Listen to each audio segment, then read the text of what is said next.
Begin, though, with Donald Trump's story on his son's 2016 meeting with Russians at Trump Tower. On Sunday, the president again acknowledged the meeting was set up to get dirt on Hillary Clinton. The president tweeting this was a meeting to get information on an opponent. Totally legal and done all the time in politics, and it went nowhere. I did not know about it. In addition to Donald Trump Jr., Paul Manafort and Jared Kushner were also present at the meeting, which was with a well-connected Russian attorney, Natalia Veselnitskaya, and 4 other people with Russian ties. The president's son was promised, quote, official documents and information that would incriminate Hillary. In agreeing to the meeting, Donald Jr. said, if it's what you say, I love it. And that response suggested at least a willingness to collude on Trump Jr.'s part. This even as the Trump team has continued to insist that there was no actual collusion. When that Trump Tower meeting was revealed last summer, Trump World claimed it was about adoption. There was nothing that, as far as we know, that would lead anyone to believe that there was anything except for a discussion about adoption of the Majinsky Act. But then there's the president's son. He was forced to confirm that the meeting was set up under the pretense of providing information to the campaign on Hillary Clinton. Trump Jr. saying last year that Veselnitskaya, quote, stated she had information on Hillary Clinton, but also he insisted that no details or supporting information was provided or even offered. When you read the parts about the Russian government or Russia supporting your father, did that put off any sirens in your head? Honestly, I don't know. I mean, I think this was, again, just basic information that was going to be possibly there. My son is a wonderful young man. He took a meeting with a Russian lawyer, not a government lawyer, but a Russian lawyer. I think from a practical standpoint, most people would have taken that meeting. It's called opposition research or even research into your opponent. The president's decision to tweet this weekend reignites the controversy over that meeting and all of the questions around it, which could be central to Robert Mueller's investigation. And while the president insists a meeting with Russian interests to obtain information on his opponent would be, quote, totally legal, the Associated Press notes that federal campaign finance law makes it illegal for a political campaign to accept a thing of value from foreign nationals. And it's possible, the AP says, that opposition research, though not in and of itself illegal, could be considered in that category for these purposes. For more, I'm joined by Robert Costa, Washington Post national political reporter, Susan Page, Washington bureau chief for USA Today, Michael Steele, former chairman of the RNC, and Daniel Alonzo, former federal prosecutor. Robert Costa, let me start with you. In just what do we know about, we say it's the president reigniting this controversy with a tweet over the weekend. What do we know about the context of the tweet? Why did he decide to send it? What was his state of mind? What was the stimulus for that? What do you know about it?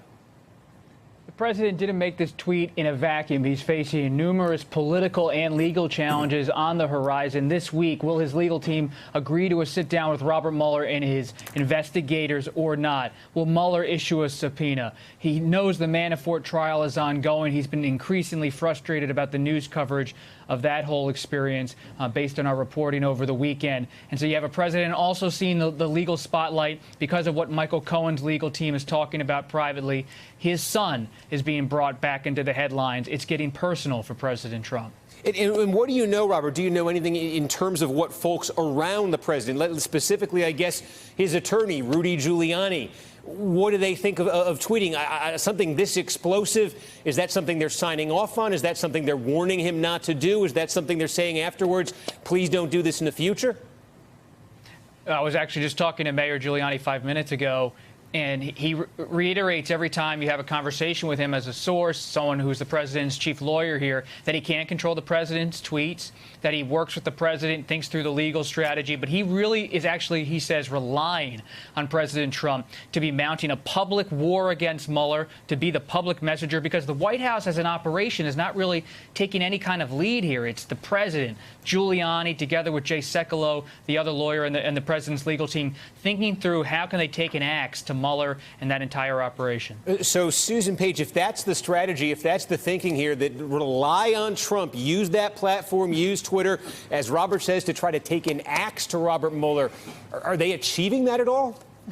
Well, you know, this is not a legal strategy. This is a political strategy. And it seems to me it's designed not to help the president when it comes to his legal troubles with Robert Mueller. In fact, it seems likely to make them worse. It's designed to set a different kind of landscape for anything that Mr. Mueller finds out.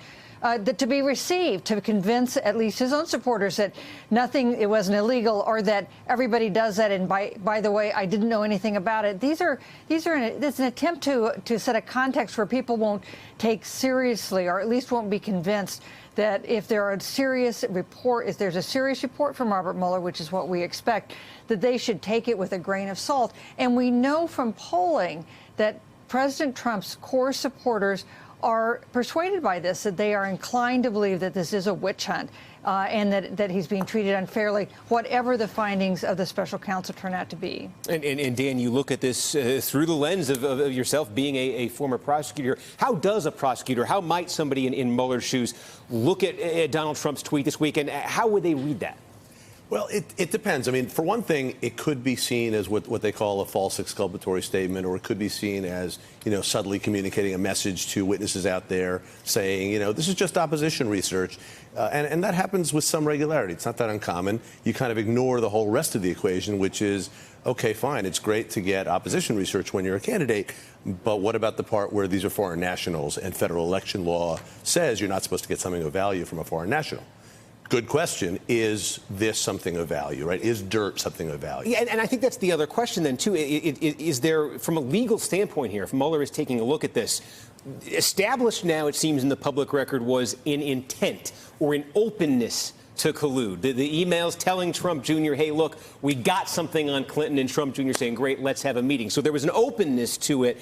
How much from a legal standpoint then hinges on whether something was actually exchanged in that meeting? Well, it's the whole thing. I mean, you could imagine the defense maybe even succeeding, that Trump Jr. wanted dirt on Hillary desperately, but it didn't think for a minute that there was any problem with dealing with a foreign national. So the whole point is the foreign national giving something of value? That might be the opposition research. It might be something as creative as, well, the opposition research cost a lot of money, and so it does have a monetary value. A lot of times these cases hinge on monetary value, not on this kind of more intangible value that we have here. And when the news broke about the president's son holding that meeting with someone promising him damaging information about Hillary Clinton, a number of the president's aides and allies came to his defense. And at first, they denied the president was at all involved. He certainly didn't dictate, but, like I said, he weighed in, offered suggestion like any father would do. The president didn't sign off on anything. And eventually those aides and allies began to walk that back. Yesterday, Jay Sekulow, the president's personal lawyer, was asked about his earlier comments. This is what he told ABC. Why did you deny President Trump's involvement? When did you learn that the denial wasn't true? Well, let me tell you two things on that one. Number one is, George, I was in the case at that point, a couple of weeks, and there was a lot of information that was gathering. And as my colleague Rudy Giuliani said, I had bad information at that time. I made a mistake in my statement. And Michael Steele, again, this is about the initial explanation that was offered by Trump World, and Donald Trump apparently dictating that statement, saying, hey, that meeting, it was about adoptions, nothing to see here. I guess it points to a bigger question, and I'm curious, as a Republican looking ahead to these elections, you have what Robert Costa laid out there in terms of why the folks around Trump, why somebody like Rudy Giuliani wants him publicly being out there in the middle of it, mixing it up like this. From a Republican candidate's perspective this year, somebody running for office in Trump's party in a competitive election, how do they want him handling it? Do they see benefit to him being out there trying to sort of poison the jury on this, or do they want him saying absolutely nothing? Well, it depends on how you define competitive. If you're talking about competitive in a plus 20, plus 30 congressional district, yeah, you'll run with Trump all day long because that's largely where the base in that district is, and it doesn't matter the Democratic opposition that may come. You still have the cushion, if you will, to withstand whatever they do or however they try to nationalize the election. In fact, you will likely nationalize the election yourself. If you're talking about something where it's a little bit closer, it's a different conversation. If you're in a +3, +5 congressional district, you're going to walk a little bit differently. You're not necessarily going to nationalize it. You're going to keep it local, and you don't want to necessarily bring the president's problems into your district because, like we see in a number of states, including Ohio, that level of closeness in what should be arguably a Republican-leaning district becomes problematic. Yeah, you mentioned Ohio, special election out there for Congress tomorrow. Much more on that later on. Donald Trump Jr. called in, meanwhile, to Laura Ingraham's radio show earlier today and once again said the primary issue of the meeting was adoption. Let's listen. Donnie, did the issue of adoption, it's near and dear to my heart because I have 2 Russian adopted sons. We've spoken about it. Did that come up? Yeah.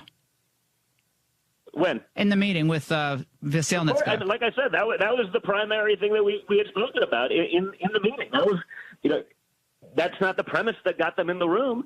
And then they started, it was essentially, a bait and switch to talk about that. And everyone has basically said that in testimony already. I mean, so this is nothing new. But like I said, I know understanding that's an important issue to you and near and dear to many people's hearts, but this was nothing that was a campaign issue to us. This wasn't relevant to us. And it wasn't something that we were going to do anything with. And Robert Costa, Donald Trump Jr., the president's son, being so central to this, being sort of the focus and the speculation shifting so much to him in the last couple of days. Is there an aspect of this, of the president feeling protective of his son?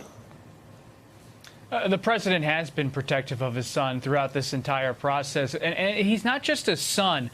In the same way that Ivanka Trump is inside of the White House as a senior advisor to the president, you have Donald Trump Jr. now as a key surrogate for President Trump ahead of these midterm elections, traveling around to different red states, trying to rally the president's base. He's someone who's inside if not the White House, he's inside of the president's circle politically. He's an important force. And you see him going to Laura Ingraham, someone who's been very supportive of President Trump, and trying to explain his position. But at this point, what really matters is not what he says to a conservative commentator. What matters is what does Robert Mueller want to do in terms of prosecuting or not prosecuting. That's his choice with regard to this meeting in 2016. Hey there, I'm Chris Hayes from MSNBC. Thanks for watching MSNBC on YouTube. If you want to keep up to date with the videos we're putting out, you can click subscribe just below me or click over on this list to see lots of other great videos.